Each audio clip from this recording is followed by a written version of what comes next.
एक बार ढोलकपुर जंगल में सिमी नाम की मछली रहती थी। सिमी मछली थोड़ी नटखट थी, हर समय कुछ न कुछ शैतानी करने के बारे में सोचा करती थी। ऐसे ही एक दिन वो अपनी माँ के पास गई और बोली, माँ कितने दिन हो गए हैं, हम लोग तालाब के अंदर ही हैं। चलो न माँ पानी के ऊपर, मुझे पानी के ऊपर जाकर खेलना है, प्लीज माँ। सिमी की बात सुनकर माँ ने कहा, नहीं सिमी अभी नहीं, अभी शिकारी होंगे बाहर, रात में चलेंगे जब कोई भी नहीं होगा, तब खूब मन भर खेल लेना तुम। तभी सिमी कहती है, शिकारी ये कौन होते हैं माँ, और इनकी वजह से हम क्यों नहीं जा सकते बाहर, पहले आप ये बताओ मुझे। फिर माँ कहती है, बेटा शिकारी वो होते हैं जो हम जैसों को पकड़ते हैं, और अगर हम बाहर गए तो ये हमें अपने जाल में पकड़ लेंगे, फिर हम सब एक दूसरे से अलग हो जाएंगे, समझी मेरी प्यारी सिमी। इसलिए माँ की बात मानो और जाओ अभी कुछ और काम करो। सिमी उस समय अपनी माँ के सामने से तो चली जाती है, लेकिन बाहर जाकर खेलने की अपनी जिद पर भी पड़ी रहती है। और फिर जैसे ही देखती है कि माँ उसे नहीं देख रही तो वो तालाब के ऊपर पहुँच जाती है। ऊपर पहुँचते ही उसे खुला नीला आसमान दिखाई देता है, चिड़ियों की मीठी मीठी आवाज सुनाई देती है, धीमी धीमी ठंडी हवा चल रही होती है। ये सब देखकर सिमी का मन बहुत खुश हो जाता है। वो जोर जोर हंसते मुस्कुराते हुए पानी के ऊपर खेलने लगती है। तभी सिमी आगे बढ़ने की कोशिश करती है, लेकिन वो अपना शरीर नहीं हिला पाती।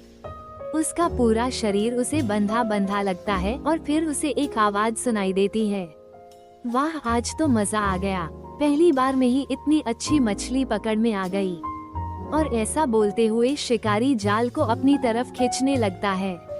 तभी सिमी कहती है, भाई मुझे पानी से मत निकलो, अगर मैं पानी से बाहर निकली तो मैं कैसे जिंदा रहूंगी। शिकारी कहता है, सॉरी मैं इसमें कुछ नहीं कर सकता, मैं एक शिकारी हूँ और मुझे मछलियाँ चाहिए। शिकारी की ये बात सुनकर सिमी तुरंत अपना दिमाग लगाती है और शिकारी से कहती है, अच्छा मैं अगर तुम्हें और खूब सारी मछलियाँ दूं तो। शिकारी तुरंत जाल को थोड़ा ढीला करता है और कहता है, वो कैसे।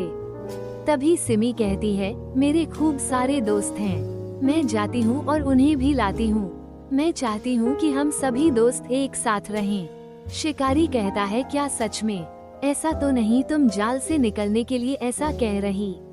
तभी सिमी कहती है, अब आपकी मर्जी है कि आपको एक मछली चाहिए या फिर बहुत सारी। ये सुनकर शिकारी तुरंत जाल हटा देता है और सिमी से कहता है, ठीक है जल्दी जाओ और सबको लेकर आओ, मैं यहीं तुम्हारा इंतजार कर रहा हूँ। और फिर जाल के खुलते ही सिमी न इधर देखती है और न उधर, सीधे नीचे अपनी माँ के पास जाकर रुकती है। माँ को देखती ही सिमी खूब कसकर माँ के गले लगती है और कहती है, माँ तुम बहुत अच्छी हो माँ, अब मैं तुम्हारी हर बात मानूंगी माँ। और उधर शिकारी बस ज्यादा मछलियों के आने का इंतजार ही करता रह जाता है।